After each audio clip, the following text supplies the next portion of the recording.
Have you ever wondered where billionaires keep all their money? What if I told you they use secretive yet completely legal methods to hide billions? Let's dive into the world of offshore accounts. You've probably heard of the Panama Papers. Remember how it uncovered the massive scale of offshore wealth? Billionaires aren't the only ones using offshore accounts, but they sure know how to do it in style. We've all tried to find ways to save on taxes, right? But billionaires take it to a whole new level. Today we're gonna pull back the curtain on one of the financial world's best kept secrets. By the end of this video, you'll understand exactly how the ultra wealthy make their money virtually disappear from the radar. What are offshore accounts? So let's start with the basics. What exactly are offshore accounts? Think of it like this: an offshore account is essentially a bank account set up in a foreign country, typically with lower taxes and more privacy. It's called offshore because it's literally off the shore of your home country, somewhere else entirely. Now, here's where it gets interesting. These aren't your regular savings accounts at the local bank down the street. We're talking about sophisticated financial structures in places like the Cayman Islands, Switzerland, Monaco, or the British Virgin Islands. These locations have become financial fortresses for the world's wealthiest individuals. But why do billionaires love these places so much? Well, imagine you're playing a game of financial hide and seek and you need the perfect hiding spot. These offshore jurisdictions offer three main advantages: lower taxes, stricter privacy laws, and more flexible regulations. It's like having a safe, but a really secure safe where only a select few can get to it. The ultra wealthy use offshore accounts not just to store money, but to create entire networks of companies, trusts, and investments that span across multiple countries. It's not just about having a secret bank account, it's about building a complete financial ecosystem that operates outside the reach of their home country's tax authorities. And here's the kicker: most of this is completely legal. These billionaires aren't breaking the law, they're just playing by a different set of rules that most of us don't even know exist. How do offshore accounts work?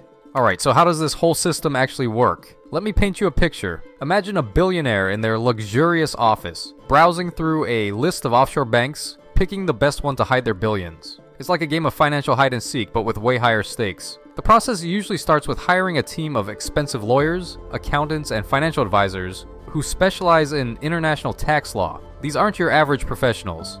They're the elite of the financial world, and they know every loophole, every strategy, and every jurisdiction that can help their clients minimize their tax burden. First, they'll set up what's called a shell company in a tax haven. This company exists on paper but doesn't really do anything. It's just a legal entity that can own assets and open bank accounts. Then, they'll create layers upon layers of these companies, each one in a different jurisdiction, making it incredibly difficult for anyone to trace where the money actually goes. The billionaire doesn't just wire money directly from their personal account to the Cayman Islands. Instead, they might invest in their own shell company or loan money to another entity they secretly control. On paper, it looks like legitimate business transactions, but in reality, it's all the same person moving money around their own financial maze. These offshore jurisdictions make this possible because they have strict banking secrecy laws. In some places, revealing information about a client's accounts is actually a criminal offense. It's like having a vault where even the bank employees aren't allowed to look inside. And the privacy protection doesn't stop there. Many of these accounts are held in the names of trusts or foundations, adding another layer of anonymity. The billionaire's name might never appear on any official documents, making it nearly impossible for tax authorities or journalists to connect the dots. Why do billionaires use offshore accounts? Now you might be wondering, why go through all this trouble? Why not just keep the money in regular accounts? Well, let's be honest here. If you were a billionaire, wouldn't you want to keep as much of your wealth as possible? The primary motivation is pretty straightforward: tax savings and wealth protection. In many countries, the wealthy face significant tax rates on their income, capital gains, and inheritance. By moving money offshore, they can often reduce these tax obligations dramatically. We're not talking about saving a few $100s here, we're talking about saving millions or even billions in taxes.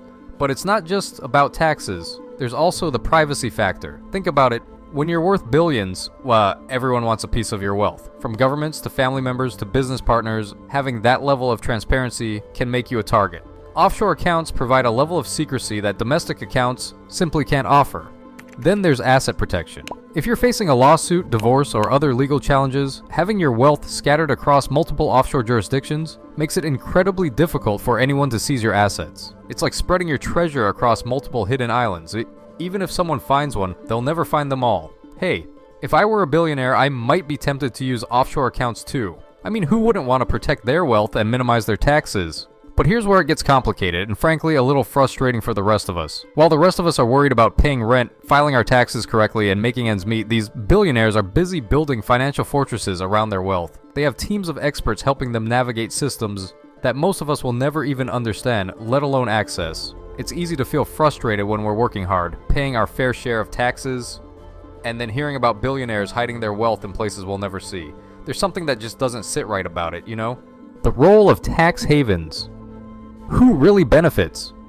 Now that we've broken down how offshore accounts work, let's zoom in on one key player in this global financial game, tax havens. You've probably heard the term before, but what exactly is a tax haven? Simply put, it's a country or territory that offers very low or zero tax rates, combined with strong financial secrecy laws. But here's the twist. These places don't just passively let the rich stash their money, they actively compete for it. Places like the Cayman Islands, Bermuda, and Luxembourg have built entire economies around catering to foreign wealth. They offer low corporate tax rates, flexible financial regulations, and confidentiality so tight it's like Fort Knox with palm trees. But they don't do this for free.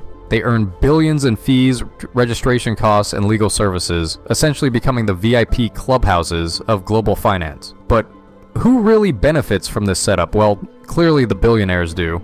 But so do law firms, banks, and consultants who build and manage these complex structures. Meanwhile, developing countries, and even some wealthy ones, lose out. According to some estimates, trillions of dollars are hidden away in offshore accounts, resulting in hundreds of billions in lost tax revenue every year. That's money that could have funded schools, hospitals, infrastructure, or poverty relief programs. Instead, it's sitting in shadowy financial vehicles behind layers of secrecy. And here's the kicker. The people who rely on those public services the most, they're the ones hit hardest by the missing tax dollars. It's the working class that ends up shouldering a heavier tax burden, while the ultra-wealthy enjoy global hideouts for their money. So next time someone tells you there's not enough money to fix public services, just remember, there is money. It's just sitting in a trust account in the British Virgin Islands. So here we are at the end of our journey into the world of offshore accounts. We've uncovered how billionaires use these financial tools to hide their wealth, minimize their taxes, and protect their assets from prying eyes. The system is sophisticated, is largely legal, and it's incredibly effective. These aren't just random rich people trying to cheat the system. They're employing legitimate financial strategies that have been refined over decades by the world's smartest financial minds. But this raises some serious questions about fairness and transparency in our financial system. While you and I pay taxes on every dollar we earn, billionaires have access to strategies that can make their tax obligations virtually disappear. The next time you hear someone say, money doesn't grow on trees, remember, it does grow in offshore accounts. And those accounts are flourishing in ways that most of us can barely comprehend. So here's the big question I want to leave you with. Should billionaires be allowed to keep all their wealth hidden away in these offshore havens? Or is it time for the system to change? Would you hide your money if it meant keeping more of it, or do you think it's a little too shady? This is a complex issue with valid arguments on both sides, and I'd love to hear your thoughts on this. Drop your opinions in the comments below. Let's chat about whether the rich should get away with this level of financial secrecy. If this topic got you thinking, don't forget to hit that like button and subscribe for more content that dives into the secrets of the ultra wealthy. There's so much more to explore in the world of high finance, and trust me, the rabbit hole goes much deeper than offshore accounts. Thanks for watching, and I'll see you in the next video where we'll continue uncovering the financial strategies of the world's wealthiest individuals.